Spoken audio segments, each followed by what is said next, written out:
The sunlight shone upon her tired face.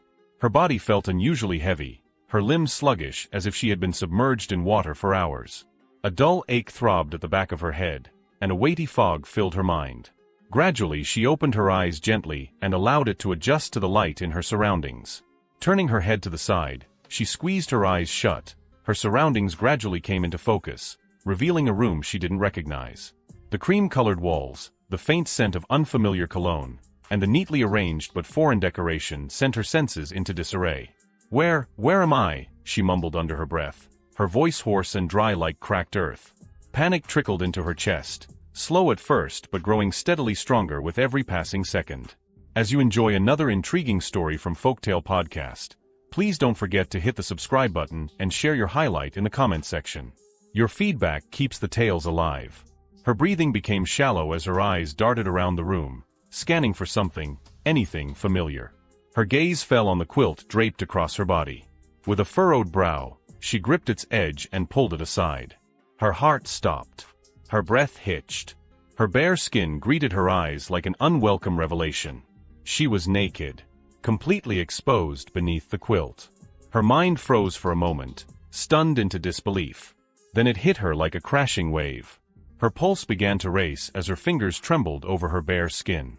No, this can't be," she muttered, shaking her head furiously as if denying it would make it untrue.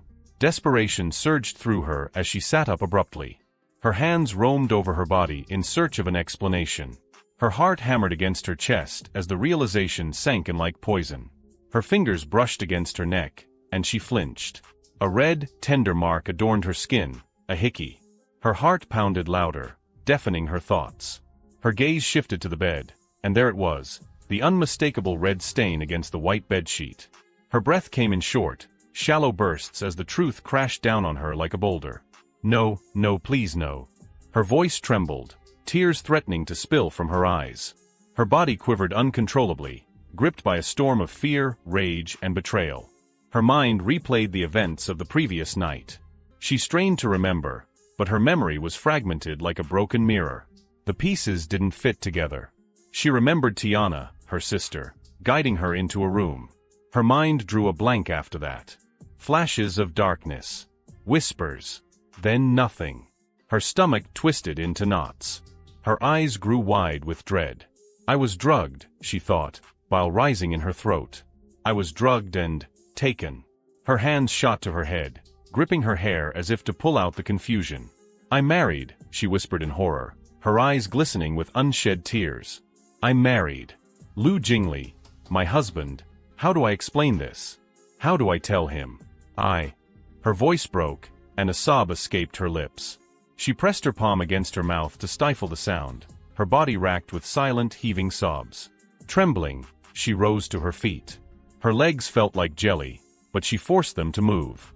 She snatched up her dress from the floor, her fingers fumbling with the fabric in her frantic attempt to clothe herself.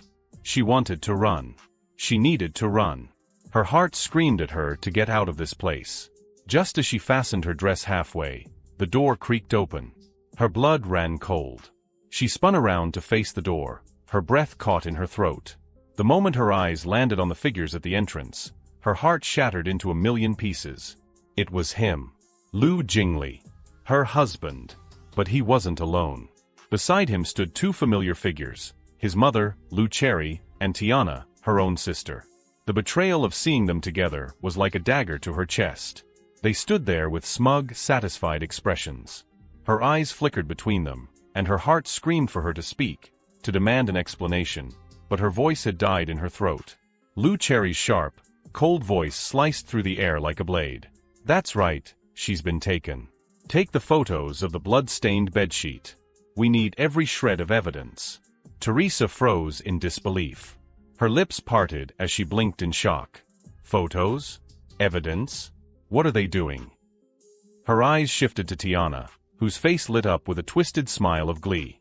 Lu Cherry pulled out her phone and snapped several pictures of the stained sheets. This should be enough, Lu Cherry declared, her lips curling into a sneer. With this, we have everything we need to divorce her and remove her from the Lu family for good. Teresa's legs felt weak again, but this time it wasn't exhaustion. It was rage. It was betrayal. Her gaze darted to Lu Jingli, her husband, the man she had loved, trusted, and shared her life with. But he didn't look at her. He didn't even glance in her direction. Instead, his eyes were locked on Tiana. The way he gazed at her sent chills through Teresa's spine. His hand slid around Tiana's waist, pulling her close to him, and her sister leaned into him with a giggle. "I can't wait any longer, my love," Tiana said, gazing up at him with eyes filled with desire. "When she's gone, I'll finally be yours. No more secrets. No more hiding." Her eyes flickered toward Teresa for the briefest of moments, and in that instant, Teresa saw it, the malice, the hunger for victory. Lu Jingli smiled, leaning in to kiss Tiana's lips. The sight of it was like swallowing shards of glass.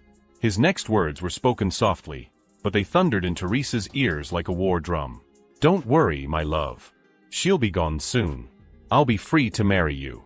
Our plan worked perfectly. Teresa's heart stopped. Her mind went blank. Plan? Her breathing grew heavier, her chest rising and falling like a tide caught in a storm. Her nails dug into her palms as her vision blurred with tears of pure, unfiltered rage. Her sister and her husband. Together. Against her. Her body screamed at her to confront them. To yell. To expose them. To tear down this wicked facade. But no. She clenched her fists, nails digging so hard that she felt the sting of her own blood. She swallowed her scream, tasting the bitterness of betrayal on her tongue. She wouldn't give them the satisfaction of seeing her break. Her eyes followed them until they were gone, their footsteps echoing down the hallway. Her breath shook with barely restrained fury. Her lips quivered, but she bit them hard, willing herself to stay silent. "Don't cry," she told herself. "Don't let them win." When the last echo of their footsteps disappeared, she stepped out of the bathroom. Her head was high, and her eyes were sharp with determination. She fixed her dress properly, her fingers no longer trembling. Her eyes darted to the bed, to the stain, to the phone her mother-in-law had used to snap pictures. Her heart still ached, but now, something else had replaced the pain. Something hot, something unyielding. Fire. Her sister. Her husband. They will pay. She glanced toward the door one last time before striding toward it with steady, deliberate steps. She didn't look back. Her eyes stayed forward. Her mind was clear. Her heart was stone. Her tears had dried. Hardly had Teresa left the room when the door swung open once more. A shadow appeared in the doorway. His steps were slow, deliberate, and calculating. His sharp, watchful eyes scanned the room like a predator hunting for prey. It was Pascal Lee. His gaze settled on the bed, then the bathroom door. His lips curled into a subtle smirk. He stepped further inside, eyes narrowing with interest. "Now what do we have here?" he muttered to himself, his voice as low as a murmur, eyes gleaming with hidden intentions. "Hello, boss. The woman is gone, but I will show you the proof of her innocence," Pascal Lee said, his eyes locked on the blood-stained bedsheet. He raised his phone, his fingers quick and precise as he snapped several pictures. Each click of the shutter echoed like a countdown to something far more sinister. His gaze lingered on the crimson stain for a moment longer before slipping his phone back into his pocket, his face set with quiet determination. "They thought they were clever," Pascal muttered to himself, a sly grin tugging at the corner of his lips. "But even snakes forget the trail they leave behind." Teresa Mo had always been a strong woman, stronger than anyone ever gave her credit for. Life had tested her patience, her heart, and now, her dignity.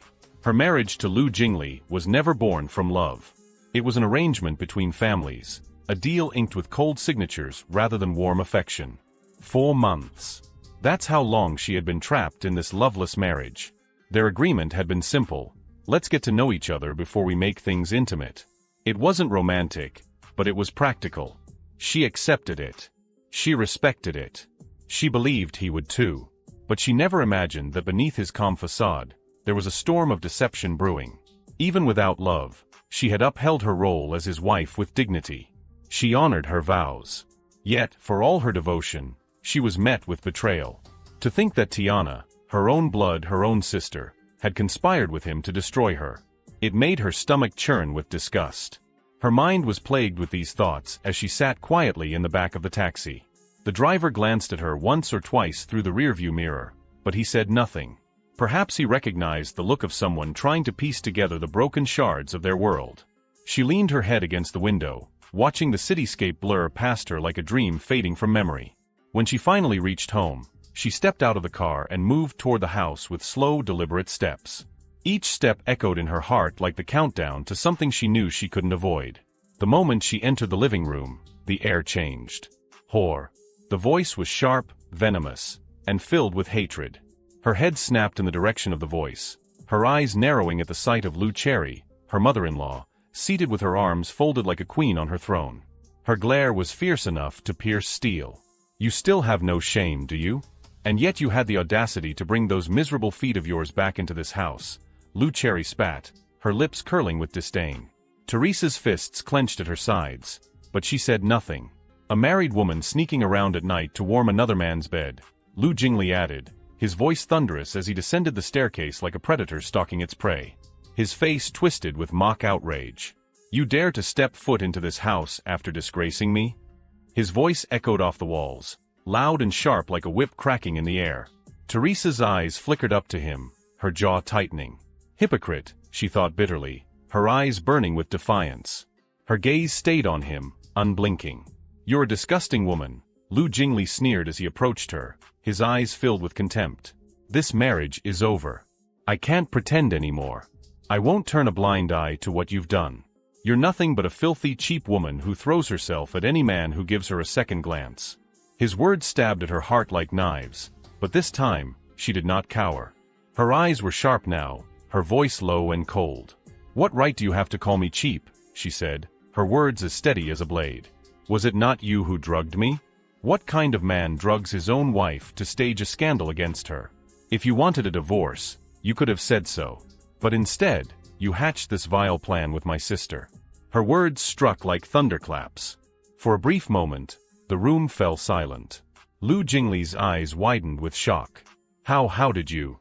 How did I know? She finished for him, taking a step forward.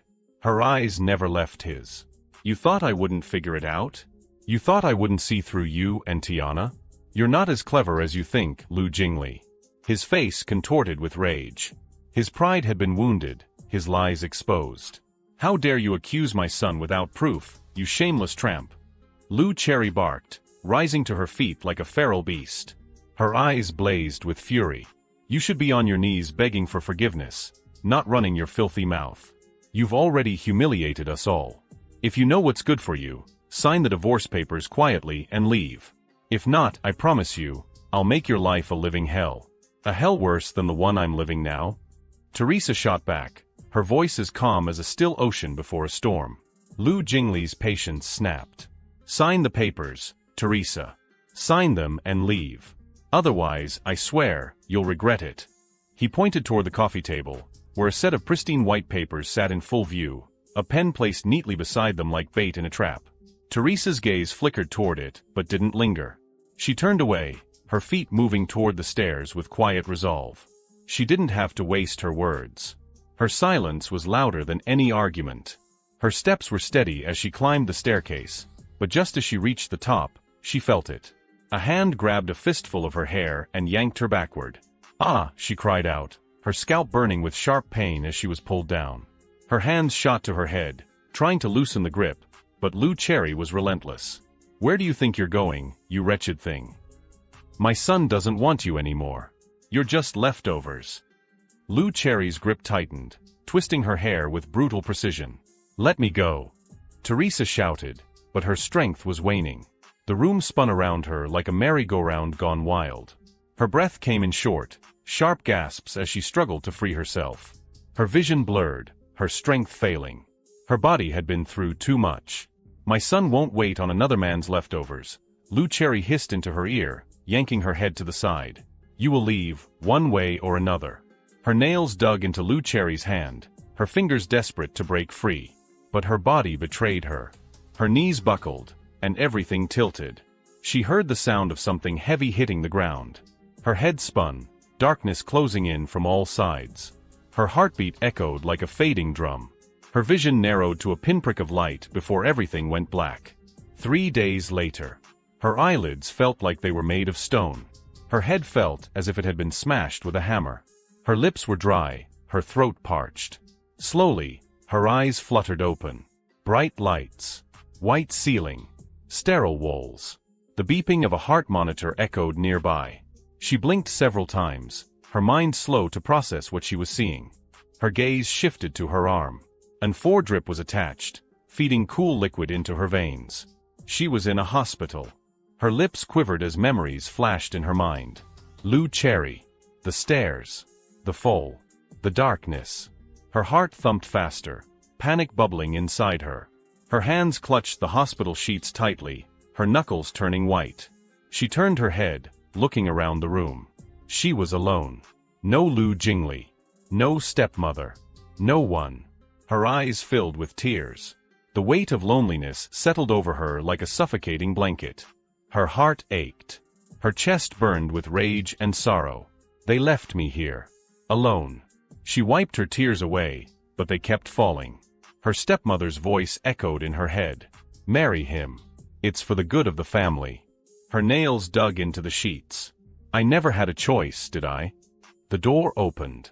She raised her head slowly, her heart beating faster. A man stepped inside. His steps were calm, calculated. His eyes met hers, and for a moment, they simply stared at each other. Her lips parted, and she whispered, "Who are you?" The sterile scent of the hospital room hung heavy in the air. The soft hum of machines, the rhythmic beeping of the heart monitor, and the faint rustle of the IV drip were the only sounds. Teresa Mo sat on the hospital bed, her back propped up by pillows. Her gaze was distant, eyes hollow like someone who had seen the world collapse before her. Her mind was a storm of regrets, rage, and heartbreak. The ache in her chest was far worse than the physical pain from her injuries. Betrayal like this didn't just hurt, it burned. The door to the ward creaked open. Her head snapped in its direction, her eyes narrowing in suspicion. A tall, slender man in a sleek black suit walked in. His expression was cold, businesslike, and his aura exuded arrogance. He glanced at her briefly before pulling a chair and sitting across from her. He adjusted his tie with mechanical precision, opened his leather portfolio, and pulled out a stack of papers. His movements were deliberate, like someone accustomed to handling power. His gaze met hers, sharp and condescending. "Ms. Mo, please sign this paper and end your marriage with my client," he stated, his tone void of empathy. He didn't even bother with pleasantries or explanations. Teresa blinked slowly, her heart still for a moment before it began to thump harder in her chest. She tilted her head slightly, a bitter smile tugging at her lips. "He couldn't even wait for me to leave the hospital, huh?" she muttered, her voice low but filled with quiet venom. The lawyer raised an eyebrow, unimpressed by her remark. "It's best you sign now, Ms. Mo. Prolonging this process will only make it harder for you." Her eyes darted to the divorce papers spread before her. Her gaze lingered on the bold black letters that screamed at her like a final sentence of doom. Divorce agreement. Her eyes followed the lines, each word sinking deeper into her bones. "And what if I refuse to sign?" she asked quietly, her eyes flickering back to him. She raised her chin ever so slightly, like a queen refusing to bow. "What happens if I don't give in to this farce of a divorce?" The lawyer's eyes sharpened like a predator spotting prey. His smile was thin and cruel. He leaned forward, his voice dropping to a low, menacing whisper. "Then you will force my client to take drastic action, Ms. Mo," he hissed. "He will make your adulterous lifestyle public. And believe me, you don't want that. You're an illegitimate daughter, aren't you? Imagine how much fun the media will have digging up your mother's past. The world will know everything." Her heart stopped. Her breath caught in her throat, and her fingers twitched involuntarily. Her mother. Her throat tightened as memories of her mother filled her mind. Her beautiful, gentle mother who had been scorned by society. The whispers. The cruel looks. The judgment. Her mother, who had fought so hard to protect her from those same whispers, had died in an accident. The lawyer leaned back, clearly satisfied with the reaction he saw on her face. "Your mother's past will be dug up and dragged through the mud, Ms. Mo. Do you want that?" His eyes gleamed with satisfaction as he watched her internal struggle. "Bastard," she muttered under her breath, but her voice trembled with restraint. Her mind spiraled. Her chest rose and fell with shallow breaths. "They're using my mother against me," she thought bitterly, her nails digging into her palms. Her body shook with the urge to lash out, but she knew better. Her stepmother's face flashed in her mind. Molly Mo, The woman who had pretended to care for her after her father's death but had treated her as a burden the moment he was gone. She recalled the day her father's will was read. Her stepmother's eyes had turned cold with greed. Equal inheritance? Molly had fumed that day. That illegitimate brat doesn't deserve it. Now it all made sense. Her stepmother, her sister Tiana, and her husband Lu Jingli, they had all played their parts. They had crafted this trap together, and now she was the one caught in the snare. The lawyer tapped the table with his pen, impatience flashing in his eyes. Ms. Mo, sign the papers. Teresa blinked back tears. Her fingers curled into fists before slowly relaxing. She straightened her back, raising herself on the bed despite the 4 in her arm. Her gaze became firm, her resolve cold as steel. Her eyes met the lawyer's. Fine. Her voice was quiet, but it carried the weight of resignation. He slid a golden pen toward her. His grin widened as he watched her fingers wrap around it. Her hands trembled as she flipped through the pages. Her heart wrenched as she saw the terms. She is never to return to the Lu residence, nor claim any shares or inheritance from her father's company. Her estate and properties are to be awarded as compensation to Lu Jingli for emotional distress caused by her infidelity. Her heart ached as her fingers hovered over the signature line. They've stripped me of everything, she thought. Even my father's legacy. Tears pooled in her eyes, but she blinked them away. Her hands trembled as she signed each page. With each stroke of the pen, she felt a piece of herself shatter. It wasn't just her wealth she was signing away. It was her freedom, her dignity, her pride. When the last signature was done, she set the pen down with a hollow thud.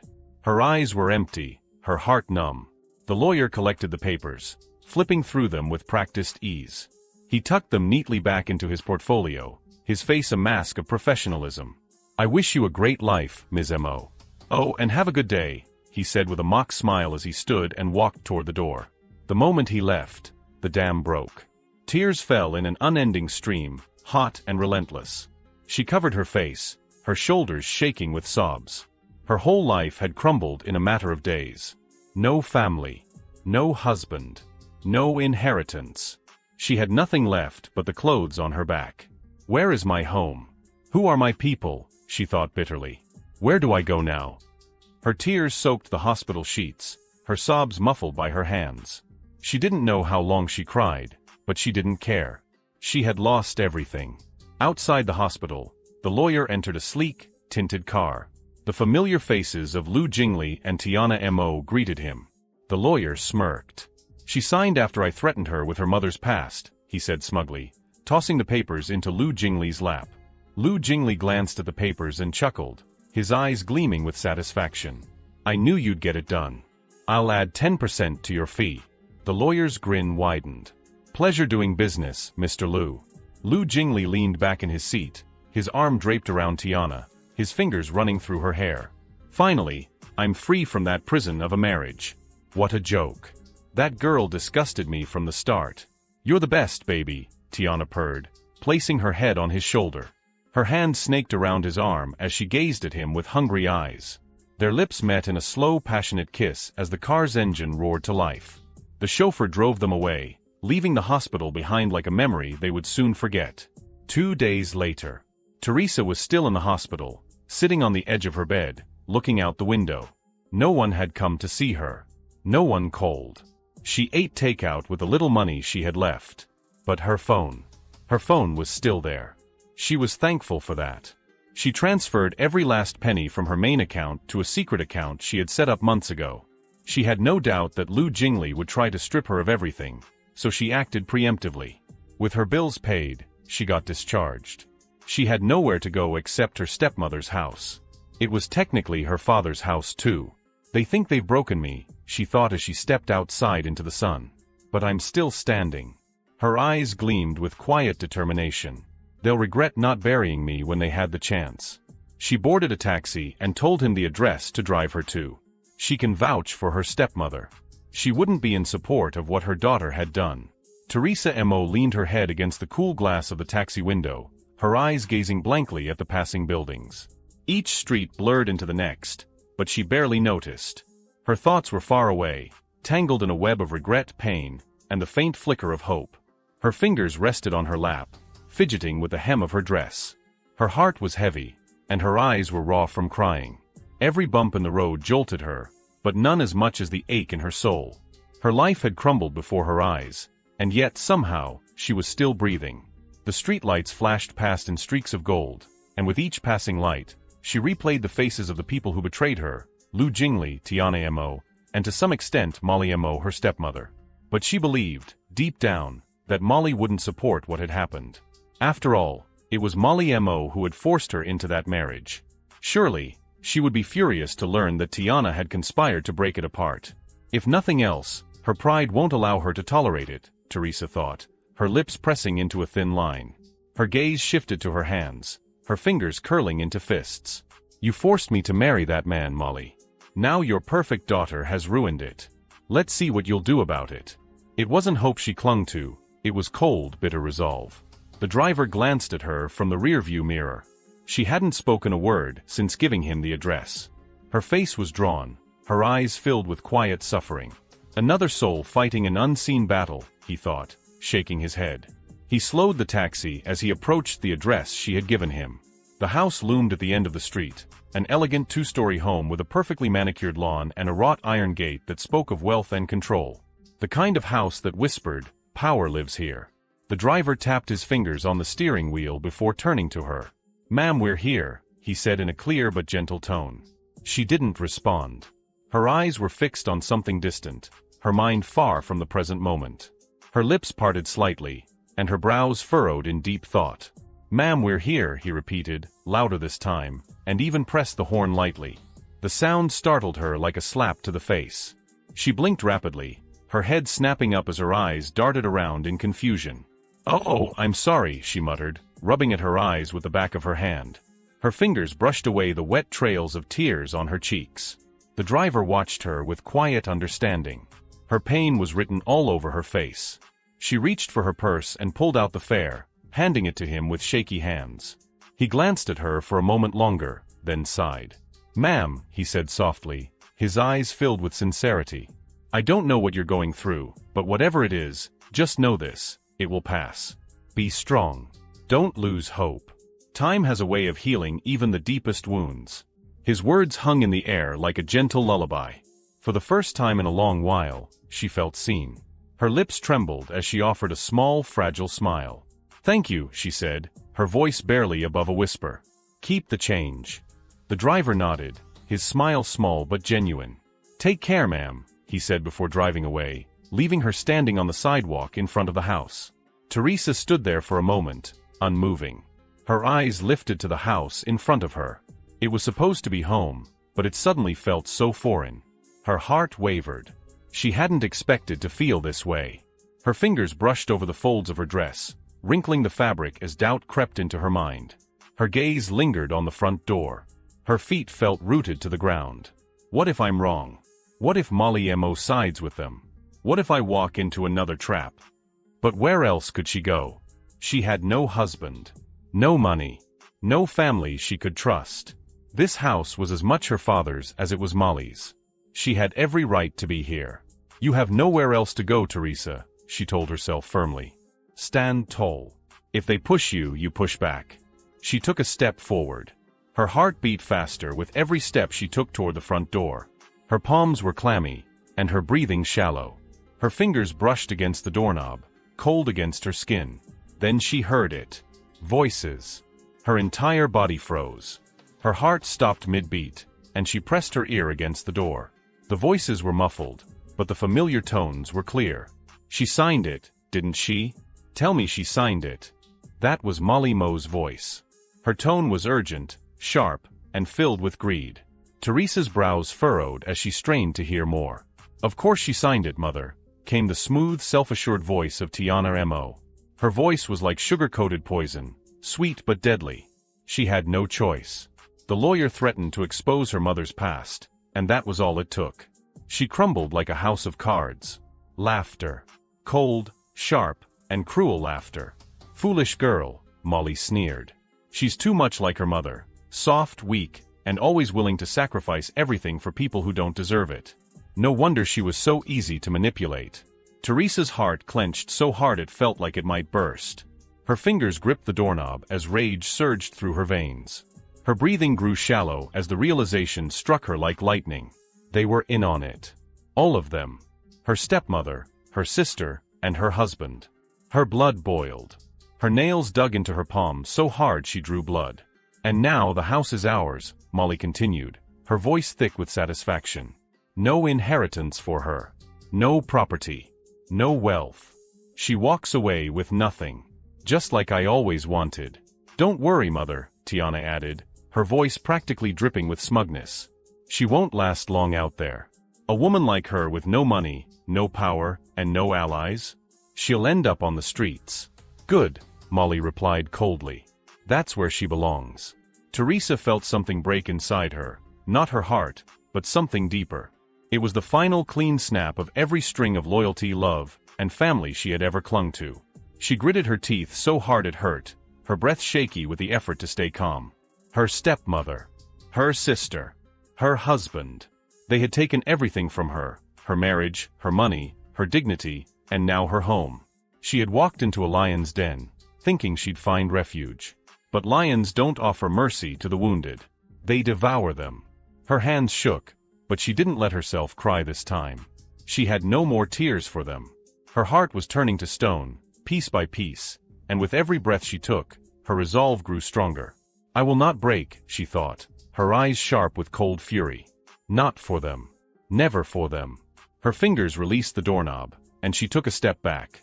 Her gaze lingered on the house, but there was no warmth left in her eyes. If they thought she would disappear quietly, they were wrong. If they thought she would crumble, they were wrong. She had no family, no husband, no wealth, but she had something more powerful. Hunger, vengeance, and time. Her lips curled into a slow, cold smile. "You'll regret this," she whispered, her voice laced with venom. "You'll all regret this." Teresa turned, her steps slow but steady as she walked away from the house. Her pace quickened with every step until she was striding with purpose. Each step echoed with quiet fury. She didn't know where she was going yet, but she knew one thing. She wasn't walking away from them. She was preparing to come back. And when she did, they wouldn't see her coming. Watch out for the greatest comeback of Teresa Mo. Stay tuned by clicking the subscribe now. Thank you.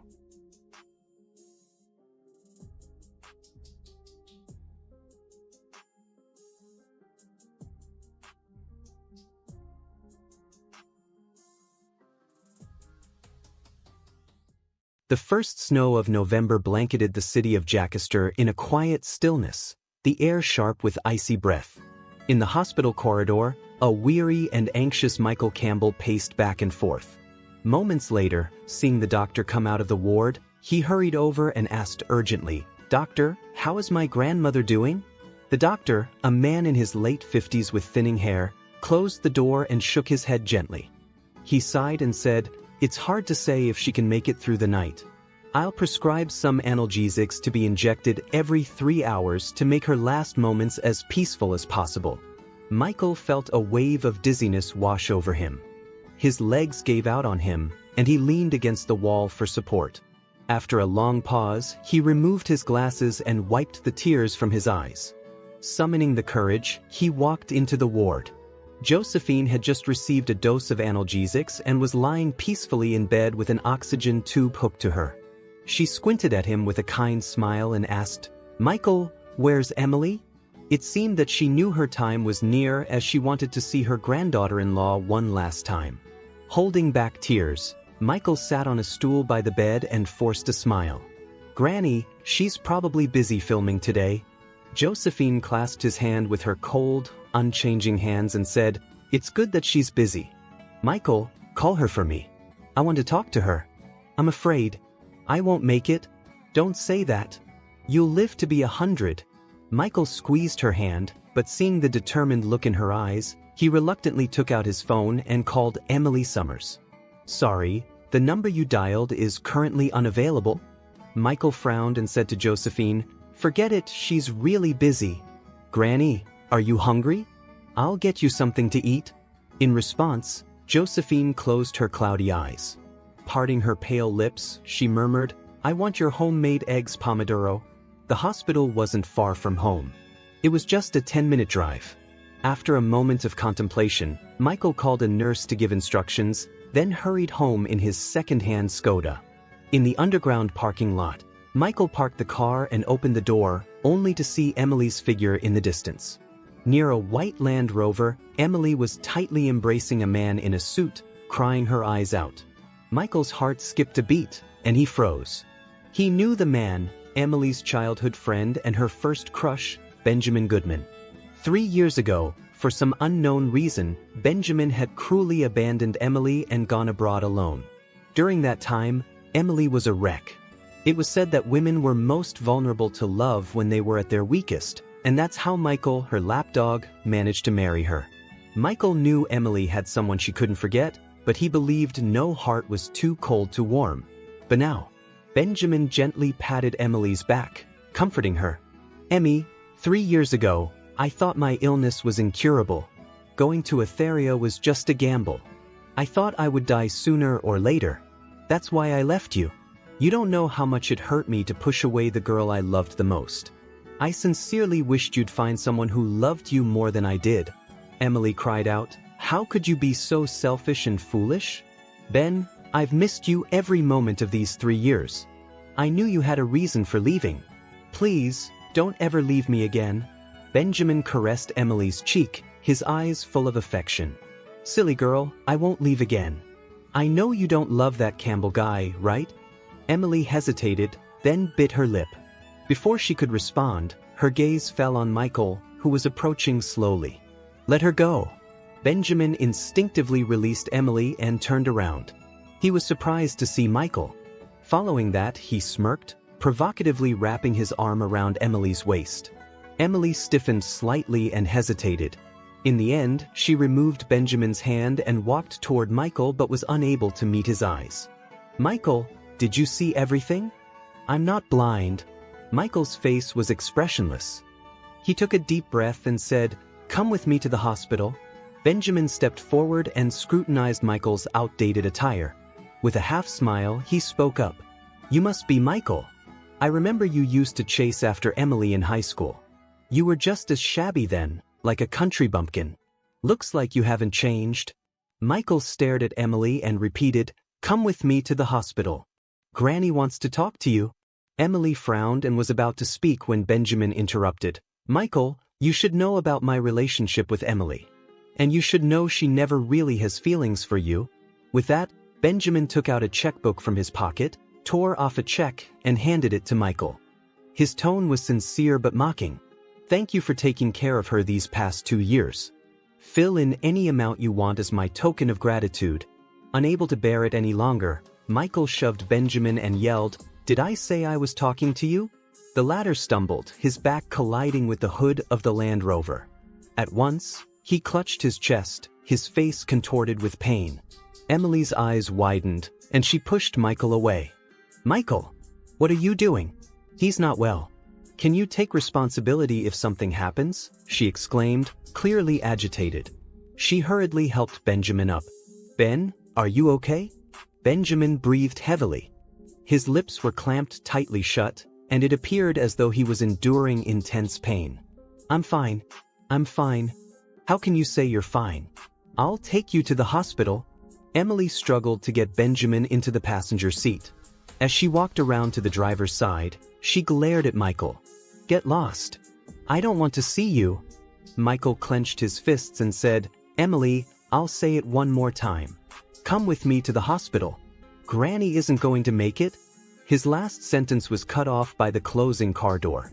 Watching the Land Rover speed away, Michael pushed up his thick, black-framed glasses resting on the bridge of his nose and took a deep breath.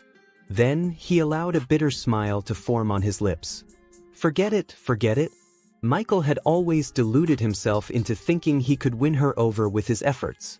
Even though he knew deep love was far less substantial than mutual love, he still clung to his one-sided wishful thinking. However, there had to be a limit. In situations like this, if he kept pestering her, asking her to pay attention to him, he'd be asking for trouble. Reality often unfolds in this way. When the prince she could not stop thinking about appears, the princess could only tell the ugly man kindly, "You're a good person," then, guided by the principle of "I know I owe you, but you must stay away from me," she would depart with her prince to live happily ever after. In the end, Josephine didn't make it to the next day.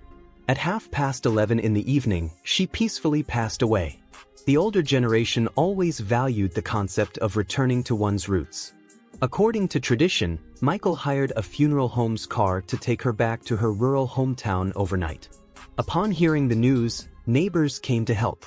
They knew Josephine had no other relatives except her grandson. Besides, Michael didn't know much about funeral arrangements. Kneeling in the funeral altar all night, Michael was dozing off around noon as he didn't get a good night's sleep in days. Suddenly, his phone buzzed.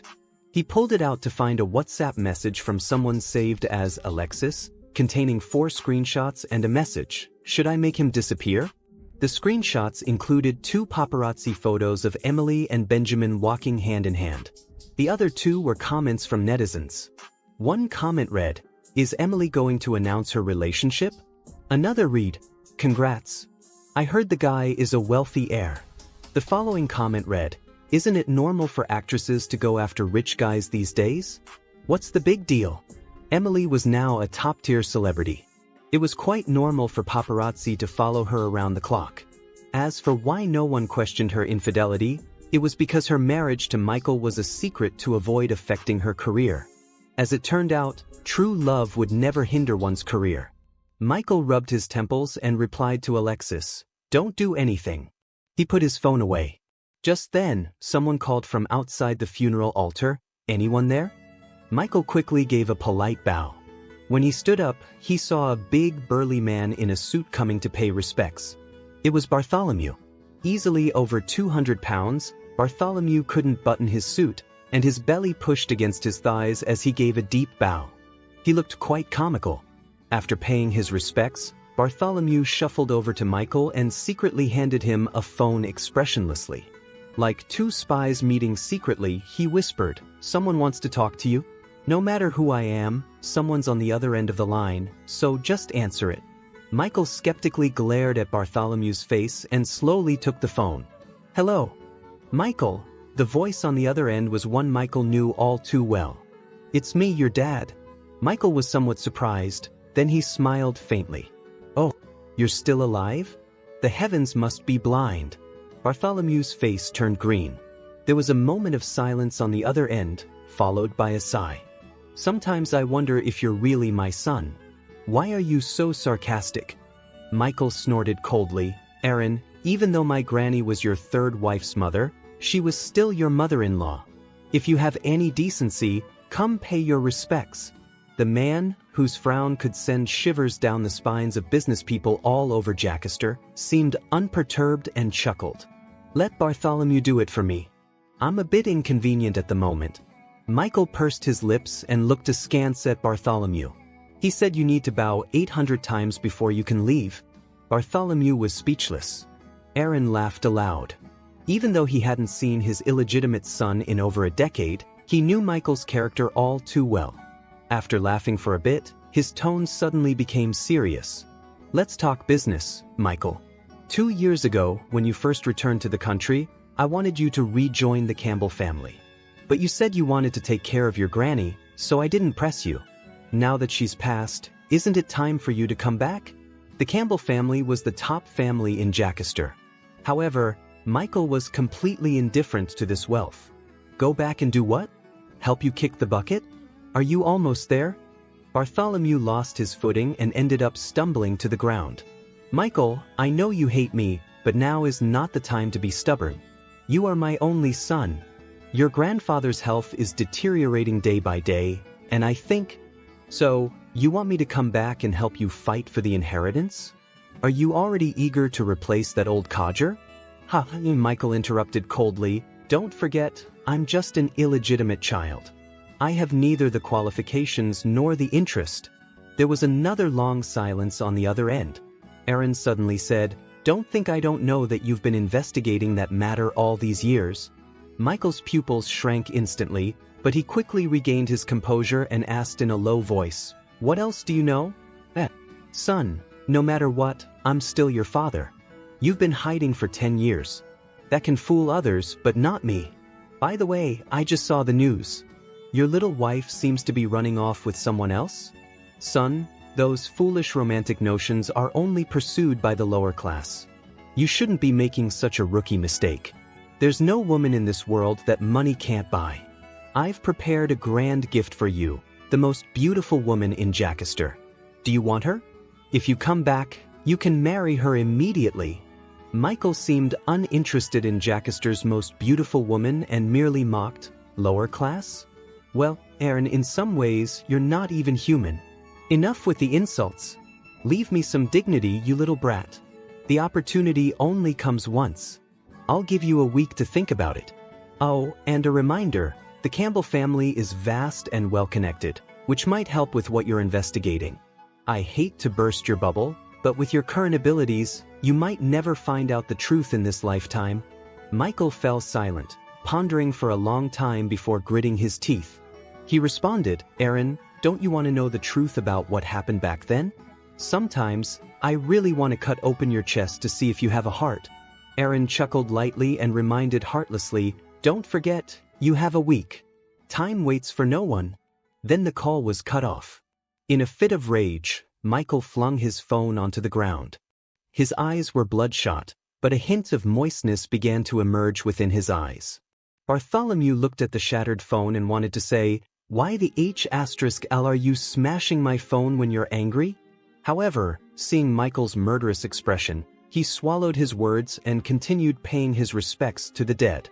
Michael was his young master after all. Meanwhile, in Benjamin's mansion, Emily was sitting on the sofa peeling an apple, while Benjamin was showing Emily's mother around the house. Mrs. Summers, this is the new house my dad bought for me last month.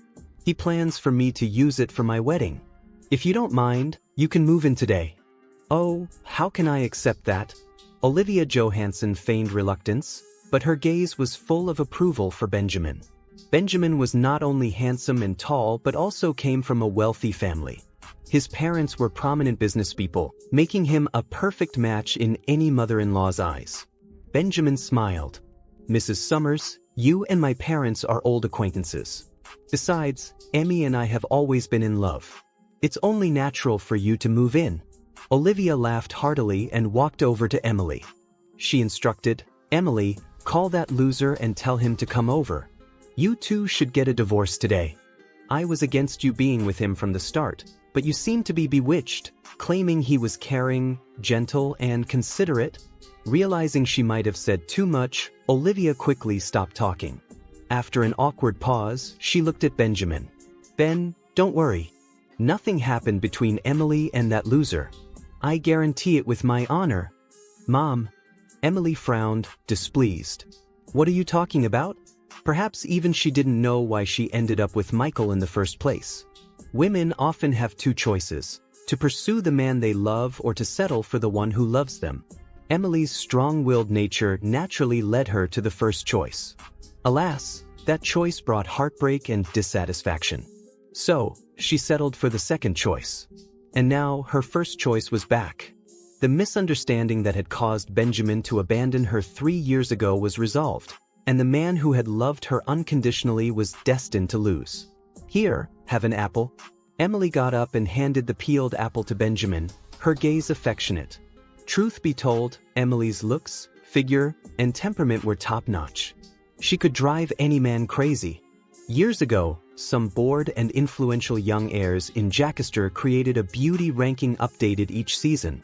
Emily had almost always been in the top 3, though at 28, she was likely to drop from the top 3 this year. After all, time waits for no one, and one's youth will never return. Speaking of the beauty ranking, one couldn't help but mention the reigning queen, the most beautiful woman in Jackaster. She made it to the list during her freshman year and has held the top spot for 7 years since. Many influential figures were so captivated by her beauty that they lost their senses, employing every means to possess her. However, this stunning lady remained aloof and indifferent. Coming from a well-off family, she was untouched by others even at the age of 25. Benjamin took a bite of the apple Emily handed him. It's really sweet. The two of them stood face to face, almost touching each other. From a distance, they looked like a perfect match. Seeing their intimacy, Olivia tactfully said, "Emily, you keep Ben company.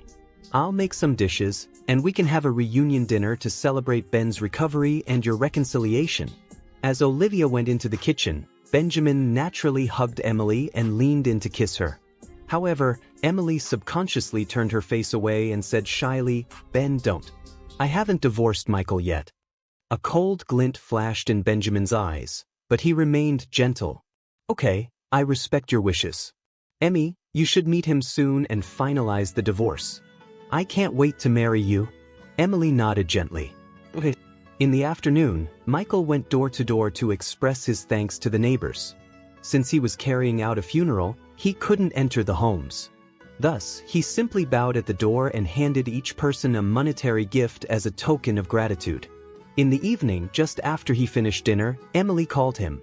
Already feeling irritable and distracted, he had no inclination to deal with her. Yet, despite repeatedly hanging up, she persistently called back. Frustrated, he finally answered the phone. "Yeah? Where are you?" Emily's voice on the other end was icy, as if she was on the verge of exploding. "Why haven't you answered your phone these past 2 days?" Over the past 2 years, Michael had always been compliant and never dared to ignore her calls. "In the countryside at Granny's house," he replied, his tone even colder than hers. Hearing that, Emily, who had been blinded by love in the past few days, suddenly remembered that the elderly woman had been staying in the hospital recently. She had visited her half a month ago and noticed that her conditions seemed to be deteriorating. Her tone softened. "How is Granny? Why didn't you bring her home? Why did you take her directly to the countryside?" "Michael, don't be childish. Our issues shouldn't affect Granny as she's very frail." Although she usually treated Michael with indifference, she had always been kind to Josephine. Michael nearly laughed in anger, but he managed to suppress his fury and replied, "No need for your concern. I've already buried Granny." Emily's heart skipped a beat. "When did this happen? Michael, why didn't you tell me?" "Heh." Michael felt a pang of bitterness and replied harshly, "Emily, listen up. You're not worthy of calling her Granny. I know why you're calling. Wait for it. I'll be back tomorrow morning, just as you wish." Having said that, he promptly ended the call. Emily felt disoriented. She hadn't expected Josephine to pass away so suddenly. The kind old woman had always been exceptionally considerate toward her. Just last winter, despite her illness, she had secretly knitted a scarf for Emily. These kindnesses were something Emily would never forget. At that moment, she recalled the other day in the underground garage when Michael had insisted she go to the hospital. It turned out that was the day Josephine. A strong wave of regret washed over Emily, and she couldn't help but blame herself inwardly. In reality, she was not a heartless person.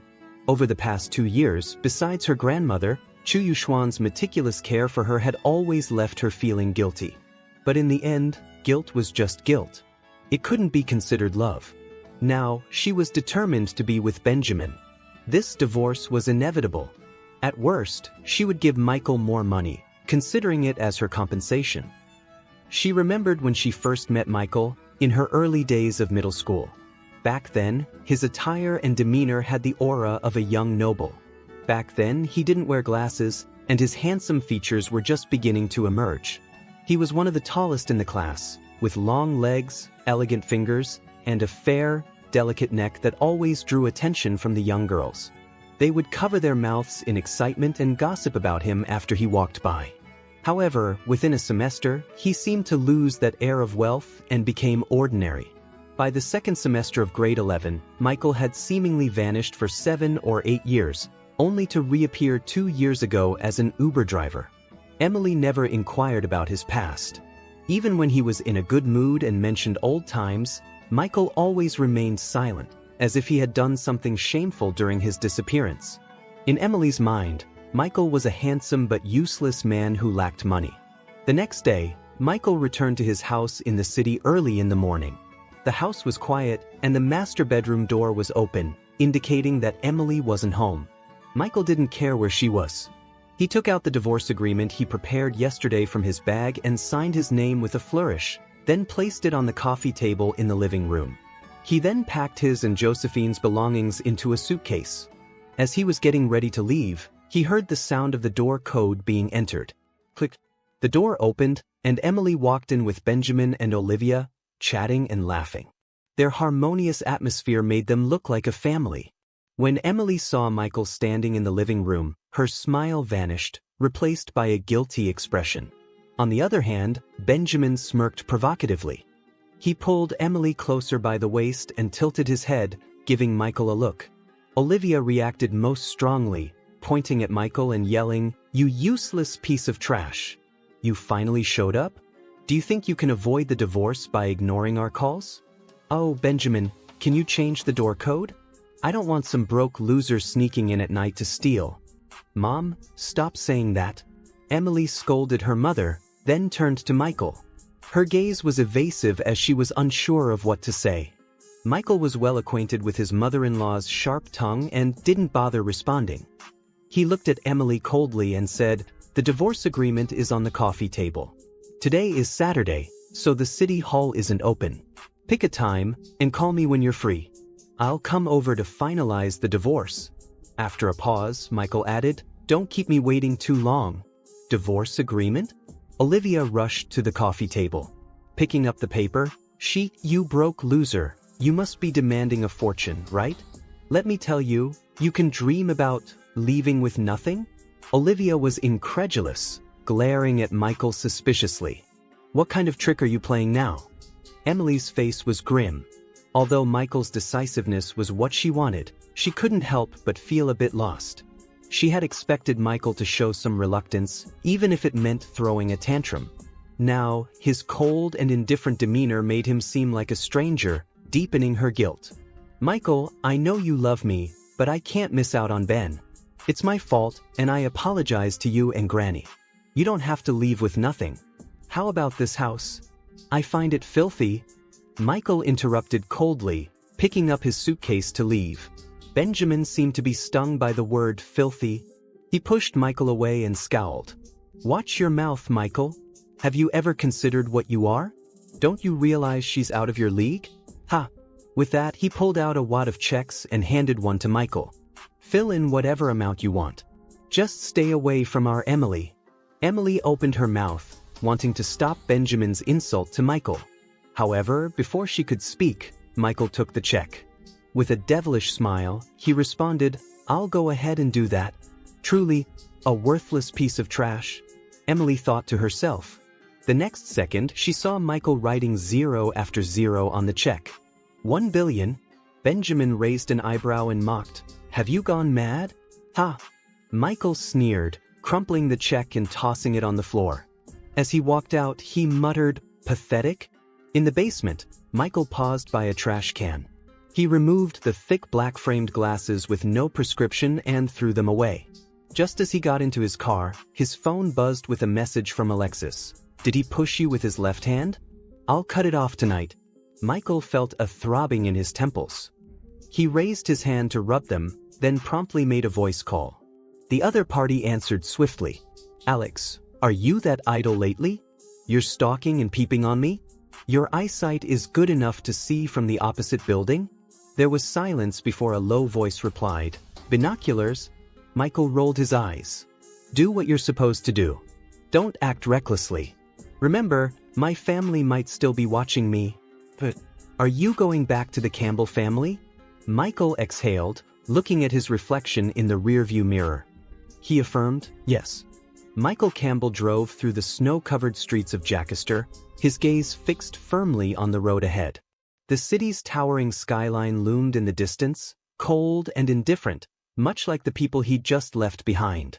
His fingers tightened on the steering wheel, his jaw set with grim determination. For too long, he had allowed himself to be a bystander in his own life. But something inside him had shifted. The world had stripped him of everything. His pride, his love, even the last member of his family. Now, there was nothing left to lose. The Campbell family mansion was a monument to excess. It stood atop a hill, surrounded by wrought iron gates, its grand facade illuminated by the soft glow of floodlights. The drive leading up to the estate was lined with meticulously pruned hedges, each leaf perfect in its placement. Michael's car came to a stop at the gate. The intercom crackled to life. "State your name and business," a stern voice demanded. Michael's lips curled into a bitter smile. "Michael Campbell. Tell Aaron his son has returned." There was a long pause on the other end. Then, with a loud buzz, the iron gates slowly swung open. Michael's car crawled up the driveway, his eyes scanning the grounds. Men in suits patrolled the area, each one carrying a discreet earpiece. Security had always been tight at the Campbell estate, but today it seemed more like a fortress. It was no surprise. The family's enemies were as numerous as its allies. He parked his car near the entrance and stepped out, his boots crunching against the fresh snow. The cold air stung his face, but he felt nothing. Not the chill. Not the grief. Nothing but a steady, burning resolve. The grand doors opened before he could reach them. Bartholomew, as large and imposing as ever, filled the entryway. His eyes flicked over Michael's appearance, noting the absence of the thick black-framed glasses. "Looking sharp, young master," Bartholomew said with a smirk. "Spare me the pleasantries, Bart," Michael replied, his voice like steel. "Where's Aaron?" Bartholomew's smirk faltered. "In the study, as usual." Michael's footsteps echoed through the grand hallway. The familiar scent of old leather and polished wood filled his nostrils. Portraits of past Campbell patriarchs lined the walls, their eyes cold and judgmental. His gaze locked with theirs, and for the first time he did not look away. When he reached the study, he didn't bother knocking. He pushed the double doors open with both hands. The room smelled of cigar smoke and old paper. Aaron Campbell sat behind a mahogany desk, a glass of whiskey in hand, his gaze as sharp as ever. "You're late," Aaron said, swirling his drink. "I expected you yesterday." "Granny deserved to be buried properly," Michael shot back, his eyes blazing with defiance. Aaron's eyes narrowed, but he said nothing. Instead, he gestured to the chair in front of him. "Sit. We have much to discuss." Michael stayed standing. "I'm not here to negotiate, Stern. I'm here to take back what's mine."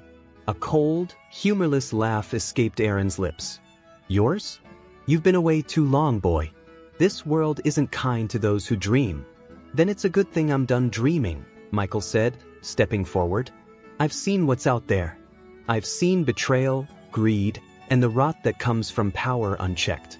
I'm not here to play your games, old man. I'm here to win." Aaron's gaze darkened, his fingers tapping against the desk's surface. "And what's your plan, then?" "To fight your father for scraps of an empire you've never built." "I'm not fighting for scraps," Michael said, leaning forward, his hands pressed firmly on the desk. "I'm taking the whole damn table."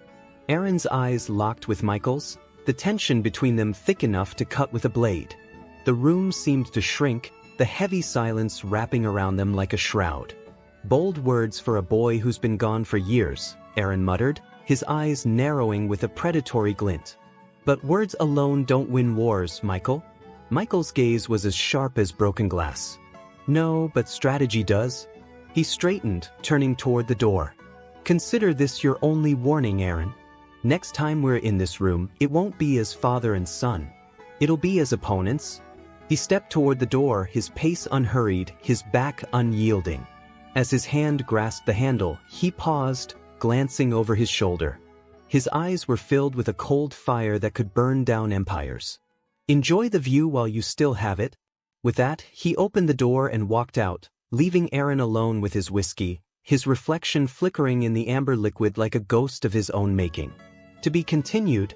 Want to know what happens next? Part 2 is coming soon.